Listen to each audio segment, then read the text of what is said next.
મકાન ભાડાથી લઈને કાઉ અલાઉન્સ સુધી 1 એપ્રિલથી નવા ટેક્સ સિસ્ટમમાં 7 મોટા ફેરબદલ. કેનેડામાં પણ ધુરંધર ઇફેક્ટ.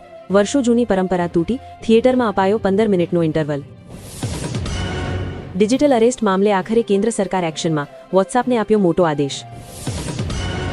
બીજા દિવસે ધુરંધર 2ની કમાણી 330 કરોડને પાર.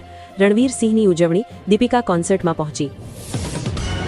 ફ્લાઇટ ટિકિટ એક્સ્ટ્રા ચાર્જ પર સરકારની રોકથી એરલાઇન્સ કંપનીઓ નારાજ, ભાડા વધારાની ચીમકી. કોંગ્રેસમાં મધરાતે મહાભારત, કેરળની ટિકિટો પર રાહુલ ગાંધી લાલચોળ, 4 કલાક ચાલી હાઈ વોલ્ટેજ બેઠક. છોટાઉદેપુરના 7 તાલુકામાં ઈદ ઉલ ફિત્રની ઉમંગભેર ઉજવણી, નસવાડીમાં હિન્દુ મુસ્લિમ બિરાદરો પરસ્પર ગળે મળ્યા. ટ્રમ્પનો યુ ટર્ન, 1 કલાક પહેલા કહ્યું સીઝ ફાયર નહીં કરું, પછી બોલ્યા હવે યુદ્ધ ખતમ થવું જોઈએ. અમદાવાદમાં સિલિન્ડરનો કાળો કારોબાર, 3 લાખ લોકો પાસે LPG PNG double connection. Hind મહાસાગરમાં યુદ્ધ, ઈરાને ડિએગો ગાર્સિયા પર છોડી મિસાઇલ, રેન્જ જોઈ દુનિયા સ્તબ્ધ. એલપીજી પર ગુડ ન્યૂઝ, હોર્મુઝ સ્ટ્રેટમાં યુદ્ધ વચ્ચે ભારતના 2 ગેસ ટેન્કર રવાના. ગુજરાતના ખેડૂતોને આર્થિક ફટકો, ઘઉં ચણાના પાકને નુકસાન, કેસર કેરીને પણ ખતરો. માલદીવ્સમાં સ્પીડ બોટ પલટતા રેમંડના એમડી ગૌતમ સિંઘાનિયા ઇજાગ્રસ્ત, મુંબઈ એરલિફ્ટ કરાયા, અન્ય 2 ગુમ. યોગ ગુરુ પ્રદીપે કરોડોની નકલી નોટો બજારમાં ફરતી કરી હતી, ચીન પાક દ્વારા આર્થિક આતંકવાદની આશંકા. યુદ્ધ વચ્ચે યુએસની મોટી જાહેરાત, ઈરાનના ઓઇલ પરનો પ્રતિબંધ હટાવ્યો, જાણો ભારત પર શું અસર થશે. જામનગર શહેરના સંવેદનશીલ વિસ્તારમાં ઈદની પૂર્વી રાત્રે પોલીસ દ્વારા ફૂટ પેટ્રોલિંગ કરાયું. ગુજરાતના મહેસૂલ વિભાગમાં મોટો ફેરબદલ, 800 કર્મચારીઓને નાયબ મામલતદાર તરીકે બઢતી અને 80ની જિલ્લા ફેરબદલી.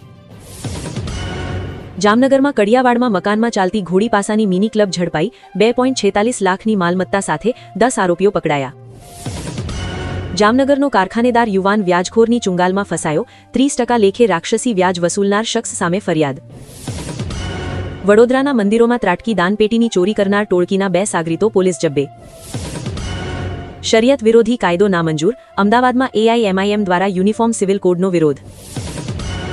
સીએ વેસ્ટર્ન રિજનલ કાઉન્સિલના કોલેજોના વિદ્યાર્થીઓ માટેના ટ્રેનિંગ પ્રોગ્રામમાં હવે એઆઈનો સમાવેશ.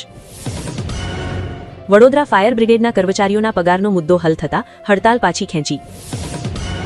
વડોદરામાં 141 વર્ષ પછી ગુલાબજાંબુના વૃક્ષની વાપસી. હોટેલ રેસ્ટોરન્ટ ધાબાને 10% અને હોસ્પિટલને 100% કમર્શિયલ એલપીજી મળશે. ભરચક લહેરીપુરા ગેટ પાસેનો બનાવ, દાન આપવાના નામે 2 ગઠિયાએ વૃદ્ધાની 2 બંગડીઓ સેરી લીધી. પીએમ આવાસ યોજનામાં મકાનના નામે 16 જણા પાસે 40 લાખ પડાવનાર પકડાયો, ઠગાયેલાની સંખ્યા વધશે. બુલેટ ટ્રેન જમીન સંપાદનમાં 2 કરોડથી વધુની ઠગાઈ.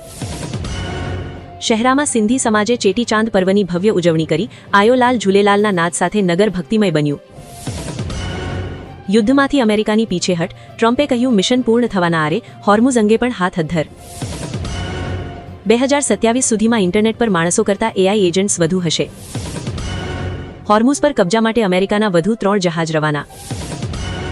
કેનેડામાં ભાંગફોડની પ્રવૃત્તિઓમાં ભારતનો હાથ નથી, કેનેડિયન પોલીસ. ઇઝરાયલ ઈરાન યુદ્ધ વચ્ચે સ્વિટ્ઝરલેન્ડનો મોટો નિર્ણય, અમેરિકાને હથિયાર આપવા પર લગાવી રોક. દેશભરના 17 રાજ્યો માટે તોફાન, ભારે પવન, વરસાદ અને કરા પડવાની ચેતવણી જાહેર કરવામાં આવી છે.